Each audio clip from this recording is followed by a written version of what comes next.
Hello students, welcome to my new video. आज हम लोग साइकस के बारे में पढ़ेंगे।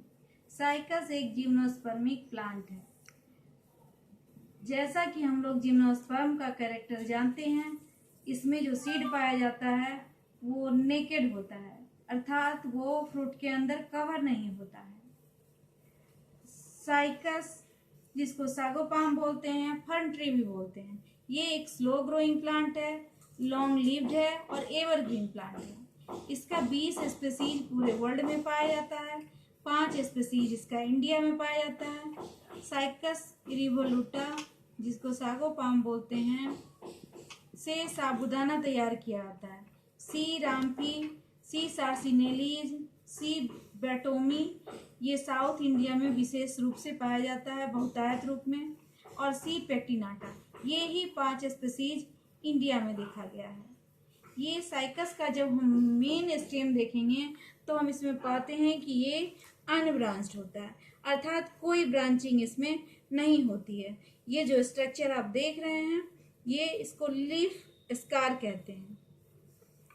इसमें 2 तरह के लीफ पाए जाते हैं, एक फॉलिएज लीफ और एक स्केली लीव्स। ये स्केली लीव्स जब झड़ जाता है तो ही या फॉलिएज लीव्स जब झड़ता है तो ही ये इस तरह से स्ट्रक्चर बनता है। ये स्केली लीव्स का लीफ स्कार छोटा छोटा होता है और फॉलिएज लीफ का लीफ स्कार बड़ा बड़ा होता है।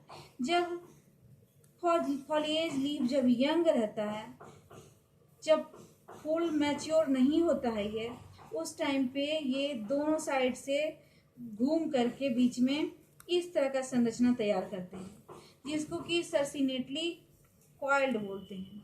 बाद में लीफ इस तरह से दिखता है। ये मेन वेन को ट्रैचिस बोलते हैं। ये लीफ बेस होता है।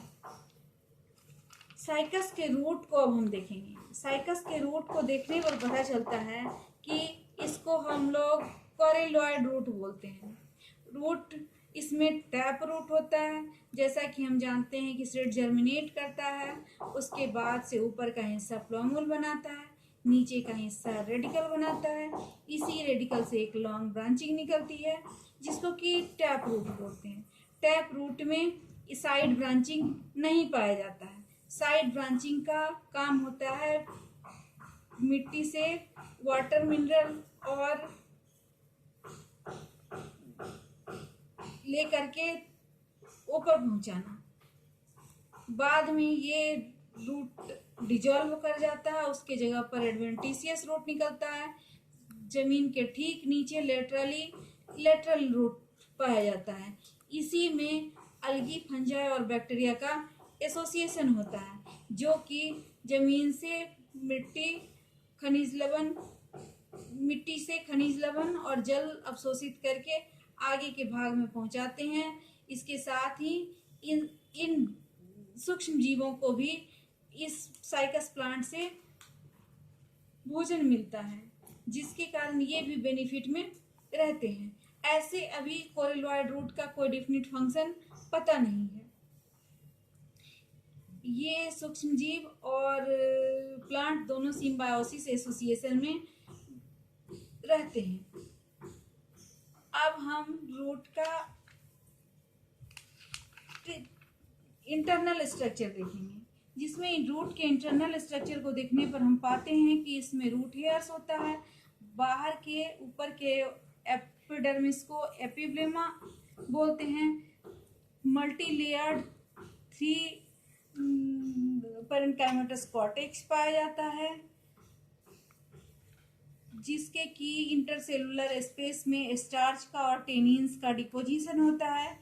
बीच का म्यूसिलेजिनस लेयर में ही अल्गल एसोसिएशन या बैक्टीरिया या फिर फंजाई का एसोसिएशन देखा गया है। अब हम इसके इंडोडर्मिस को ये देखते हैं।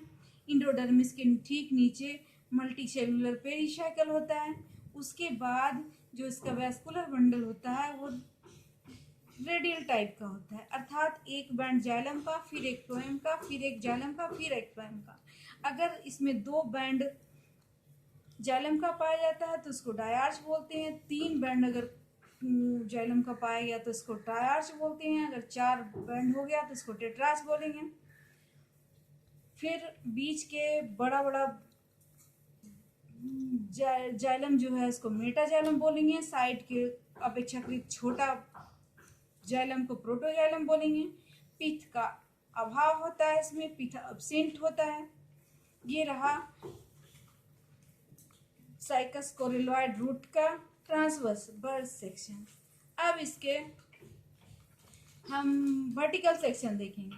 ये एपिब्लेमा हो गया, आउटर कॉर्टेक्स हो गया, इनर कॉर्टेक्स हो गया, ये अलगल जोन हो गया, प्रोटोजाइलम है, मेटाजाइलम है। इस तरह से इसका स्ट्रक्चर बनता है। हम लोग साइकस के कोरिलॉइड रूट को देखें, जो कि इम्पोर्टेंट है। हर साल बीएससी पार्ट 1 के एग्जाम में अल्टरनेट करके शॉर्ट नोट्स में या फिर लॉन्ग क्वेश्चन में ये क्वेश्चन आता ही रहता है। इसलिए इस क्वेश्चन को ध्यान से पढ़िए, घर में रहिए, सुरक्षित